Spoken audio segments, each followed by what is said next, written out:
আসসালামু আলাইকুম ওয়া রাহমাতুল্লাহি ওয়া বারাকাতুহু।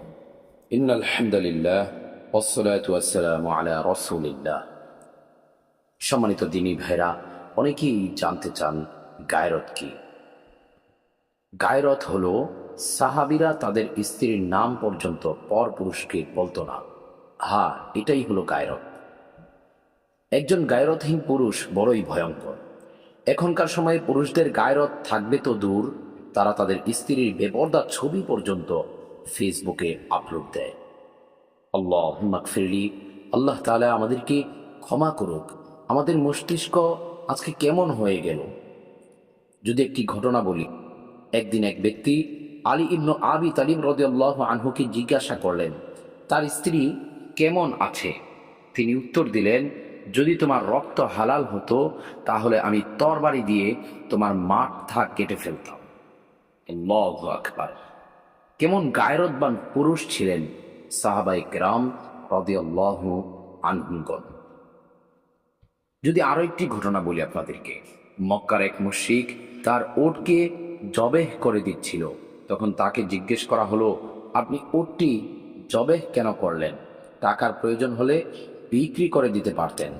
তখন লোকটি বলল, এই উটের উপর আমার মহিলারা বসতো, বিক্রি করে দিলে এই উটের উপর অন্য পুরুষ বসবে, এটা আমার সহ্য হবে না।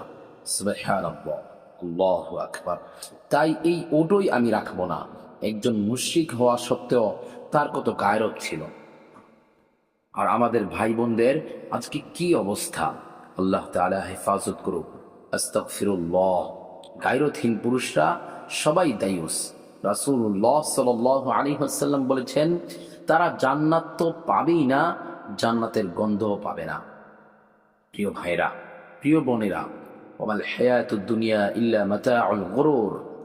আল্লাহ তাআলা পবিত্র কোরআনের সূরাতুল হাদীদের 20 নম্বর আয়াতে বলেছেন, আর দুনিয়ার জীবনটা তো ধোঁকার সামগ্রী ছাড়া আর কিছুই নয়। আল্লাহ এবং কি আল্লাহ তাআলা সূরা ফাজরের 20 নম্বর আয়াতে বলেছেন, এবং সেদিন জাহান্নামীকে আনা হবে, সেদিন মানুষ স্মরণ করবে, কিন্তু এই স্মরণ তার কি কাজে আসবে?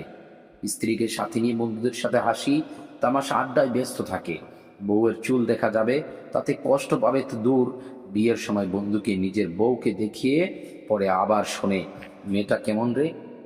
বন্ধুদের চোখের খোরাক বানিয়ে তারপর সে বিয়ে করে। আর এটাই নাকি এখনকার ভদ্র সমাজের ট্রেন্ড। আল্লাহুম্মা গফিরলি, আল্লাহ তাআলা আমাদেরকে ক্ষমা করুক, আমিন। অনেকে গায়রত কি সেটাও জানে না। হায় আফসোস এই জীবনের উপর। এই জীবন তো ক্ষণিকের জীবন ভাই, এই দুনিয়ার জীবনটা তো ধোঁকার। এই জীবনে আমরা কি করেছি? আল্লাহর সন্তুষ্টির জন্য কি করতে পারলাম? নিজে একজন গায়রতবান পুরুষ হতে পারলাম না, দায়ুসের খাতায় নিজের নাম লেখালাম। আল্লাহ তাআলা আমাদেরকে হিদায়াতের নূর দান করুক, আমিন।